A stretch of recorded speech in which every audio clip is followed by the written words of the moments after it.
একটা সময় ছিল যখন আমাদের জীবনে ছিল না মোবাইল ফোন, ছিল না ইন্টারনেটের জাল, ছিল শুধু একটা মাঠ, কয়েকজন বন্ধু আর সেই কাদামাটির দিনগুলো, যেগুলোর প্রতিটা মুহূর্ত ছিল খুশিতে ভরা। বিকেলের শেষ আলোয় দৌড়ে বেড়ানো, খালি পায়ে ফুটবল খেলা কিংবা গাছে উঠে আম পাড়া, এই সবই ছিল আমাদের এক একটা ছোট্ট উৎসব। আজ সেই সময় নেই, আছে শুধু স্মৃতি। আর মাঝে মাঝে হৃদয়ের গভীর থেকে ভেসে আসে একটাই কথা, সেই দিনগুলো আবার যদি ফিরে পেতাম। একটা সময় যখন সকাল মানেই ছিল মুরগির ডাক আর সন্ধ্যা মানেই ছিল কেরোসিনের চিরাগ। চলুন ফিরে যাই 90 দশকের সেই গ্রাম বাংলার শৈশবে। তখন বিকেল মানেই ছিল গোল্লাছুটের উত্তেজনা, হাসির দৌড়, ধুলোর উড়াল আর গোল্লাছুট। খেলা শেষে ছায়ার নিচে বসে গল্প, হেসে গড়িয়ে পড়া, সেই ছোট্ট বন্ধুত্বে ছিল জীবনের সবচেয়ে বড় শান্তি।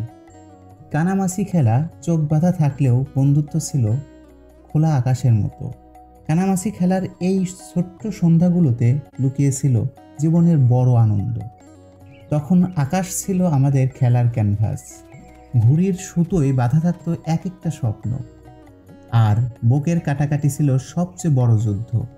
যেখানে ছিল না কোনো ব্যাট বা বল, সেখানে 2 টুকরো কাঠই ছিল আমাদের মাঠের রাজা। ডাকগলি মানেই ছিল বিকেলের সেরা যুদ্ধ। ইট আর মাটি দিয়ে গড়া সেই ছোট্ট বাড়িগুলোতে আমরা কল্পনায় গড়েছিলাম পুরো একটা জগৎ। আমাদের স্বপ্নগুলো তখন খুবই ছোট ছিল, কিন্তু মনটা ছিল অনেক বড়। পানি ঢাল ঢাল খেলা, যা ছিল 90 দশকের গ্রামীণ শৈশবের গ্রীষ্ম দুপুরে এক চঞ্চল, ঠান্ডা আর মজার খেলা। এই খেলা মূলত বর্ষা বা গ্রীষ্মকালে পুকুর, কলসি বা টিনের মগ নিয়ে চলতো। একে অপরকে পানি ঢেলে ভিজিয়ে দেওয়া আর হাসতে হাসতে দৌড়ে পালানো। বর্ষায় ছেউরি মাছ ধরা 90 দশকের গ্রামীণ বাংলাদেশের বর্ষাকালের সবচেয়ে রোমাঞ্চকর খেলার একটা অংশ ছিল। মাটির খাল বা ধানের জমিতে হাত দিয়ে মাছ ধরা, সেই মজাটা যেন এখনও কাদায় রয়ে গেছে। আমাদের ফেলে আসা শৈশব একটি নরম আলোয় মোড়ানো শৈশবের যাত্রা, খেলার মাঠ থেকে মাটির ঘ্রাণ পর্যন্ত। আজ শুধু মাঝে মাঝে হৃদয়ের গভীর থেকে ভেসে আসে একটাই কথা, সেই দিনগুলো আবার যদি ফিরে পেতাম।